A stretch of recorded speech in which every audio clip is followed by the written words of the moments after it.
मैं national human right development council का chairman हूँ और एनसी से वाबस्ता हूँ। आपको तकलीफ दी आज की प्रेस कॉन्फ्रेंस के लिए, और आज की प्रेस कॉन्फ्रेंस में हमारा जो मेन मुद्दा है वो माइनिंग का है। और मैं ये समझता हूँ कि हमारी रियासत जम्मू कश्मीर के अंदर सबसे बड़ा भंडार माइनिंग का अगर कोई है तो वो रियासी के अंदर है। और रियासी के अंदर जो माइनिंग हो रही है उसमें इस किस्म की धांधली है कि इल्लीगल माइनिंग जो है वो जोरों पे चल रही है। 5 साल से हम चिल्ला रहे हैं कि इस इल्लीगल माइनिंग को बंद किया जाए, लेकिन किसी के कान में जूं तक नहीं रेंगती है। और अब तो सूरत ये बन गई है कि जो मुझे लगता है कि पोर्टल इस किस्म का तैयार कर लिया गया है कि वो वहाँ पर फ्रॉडी चलानिंग जो है वो हो रही है। चलान जो है वो जाली काटे जाते हैं और जाली चलान पे वहाँ पर जो माइनिंग होती है, और यहाँ तक कि जो यहाँ जम्मू के अंदर जो क्रैशर लगे हुए हैं जैसे निक्की तवी में है, वो माइनिंग यहाँ से कर लेते हैं। जो चलानिंग जो होती है, जो पर्ची जो काटी जाती है वो रियासी की होती है। और अभी पिछले दिनों विजिलेंस डिपार्टमेंट ने वहाँ पर छापा मारा है और उन्होंने कुछ चालान पकड़े हैं, जाली चालान पकड़े हैं, और फिर वहाँ पर कुछ गाड़ियाँ पकड़ी हैं। FIR रियासी पुलिस स्टेशन के अंदर लगी है। मैं कहता हूँ कि इस कदर धांधली पड़ी हुई है।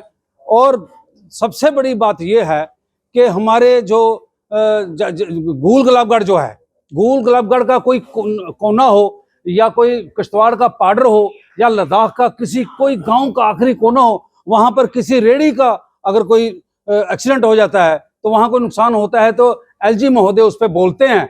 लेकिन 5 साल से इस माइनिंग पे जो कुछ हो रहा है और जितना हो हल्ला दुनिया ने मचा के रखा हुआ कि इल्लीगल माइनिंग बंद की जाए, लेकिन LG महोदय की तरफ से कभी कोई बयान नहीं आया। और इस वक्त जो रूलिंग पार्टी के लोग हैं वही यहाँ पर जो माइनिंग कर रहे हैं, उन्हीं के ठेके हैं और वही गलत काम वहां पर कर रहे हैं और कोई उनको पूछने वाला नहीं है। और जहां तक फॉरेस्ट, जल शक्ति, फ्लड कंट्रोल, फिशरी डिपार्टमेंट और NHPC, इनकी तरफ से जब तक ना वहां पर NOC मिले तब तक वो माइनिंग हो ही नहीं सकती है। और सबसे बड़ी बात यह है कि जो NHPC की जो झील वहां पे बनी हुई है, झील का सेंटर से 500 मीटर दाएं 500 मीटर बाएं वहां पर जो माइनिंग जो है वो सारा एरिया है वो NHPC का है और उसके साथ फॉरेस्ट का है। फॉरेस्ट डिपार्टमेंट का जो कोई भी आदमी नहीं रोकता, फिशरी वाले नहीं रोकते। फिशरी वालों को ये देखना है कि मछली कहां तबाह हो रही है।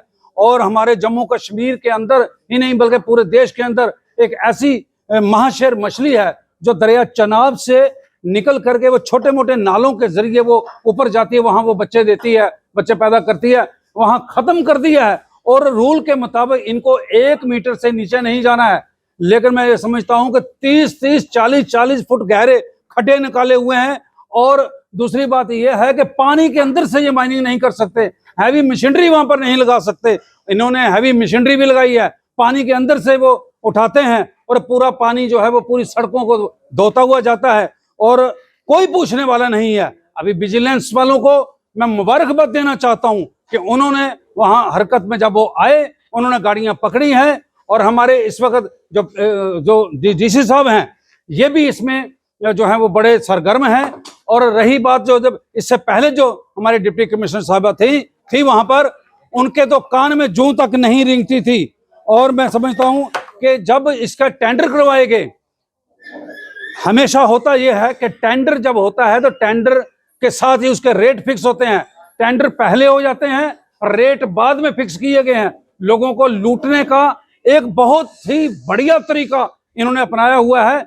और जब पहली सरकारें हुआ करती थी उन सरकारों के अंदर 500 रुपए की ट्राली हमें रेत की मिलती थी, बजरी की मिलती थी। आज वही ट्राली हमें 5000, 6000 में लोगों को मिल रही है। लोगों की जमीनों से माइनिंग बहकर नालों में आता है, वो लोगों को इस्तेमाल करने के लिए उसका 5-6 हजार रुपये ट्राली का देना पड़ता है। और जो डैम्पर या टिप्पर जो है, टिप्पर हमें 1000 में मिला करता था, आज 15-15, 20-20 हजार रुपए में वो हमें टिप्पर वो मिलता है।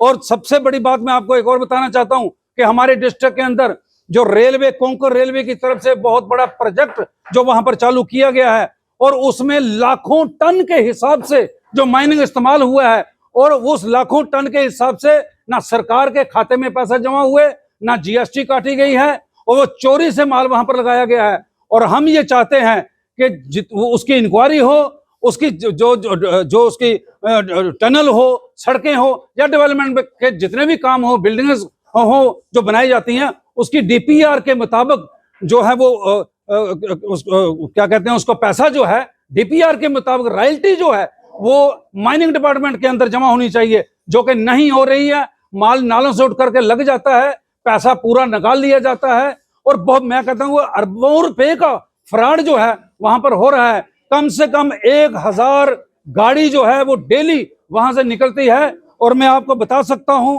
कि मेरे पास वो जाली चालान की कापियां भी हैं। जो जाली चालान जो कटते हैं, ये उसकी कॉपी है मेरे पास, आप देख सकते हैं। ये जाली चालान, फ्रॉडी चालान है। और उसमें होता है कि अगर 1000 गाड़ी वहां से निकलती है, 1000 गाड़ी में से 800 गाड़ी के जो जाली चालान के हिसाब से वो वहां पर आउट ऑफ डिस्ट्रिक्ट वो माइनिंग जाती है, राजौरी में जाती है, पुंछ में जाती है, जम्मू में आती है, उधमपुर में, जगह जगह जो जा रही है। ये करोड़ों रुपए का जो नुकसान है वो सरकार को हो रहा है। यही पैसा हम ये डिमांड करना चाहते हैं, इसकी पूरी इंक्वायरी होनी चाहिए कि ये जाली चलानी होती कैसे है और इसको पकड़ा क्यों नहीं जाता है। विजिलेंस डिपार्टमेंट ने तो पकड़ा है, अच्छा फिर जब अगर पुलिस डिपार्टमेंट कोई गाड़ी पकड़ भी लेता है तो वो माइनिंग डिपार्टमेंट के हवाले करता है। माइनिंग डिपार्टमेंट जो है वहां जो हमारे डीएमओ साहब हैं वो उसको 5-4 हजार रुपया जुर्माना करते हैं, छोड़ देते हैं। अगर 100 गाड़ी चोरी हुई, अगर एक गाड़ी का 5000 रुपया सरकार के खाते में जमा होता है तो वो 5 लाख रुपया उसका जमा होना होता है।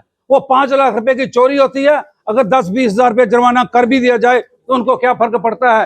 ये माइनिंग डिपार्टमेंट जो है पूरी तरह से इसमें शामिल है, और इस लूट में पूरा, मैं कहता हूं, क्या कमिश्नर को नहीं पता, क्या माइनिंग डिपार्टमेंट को नहीं पता, क्या एलजी महोदय को नहीं पता, क्या चीफ सेक्रेटरी साहब को नहीं पता है। मैं कहता हूं हर जगह इस बात का पता है, लेकिन पूछने वाला कोई नहीं है।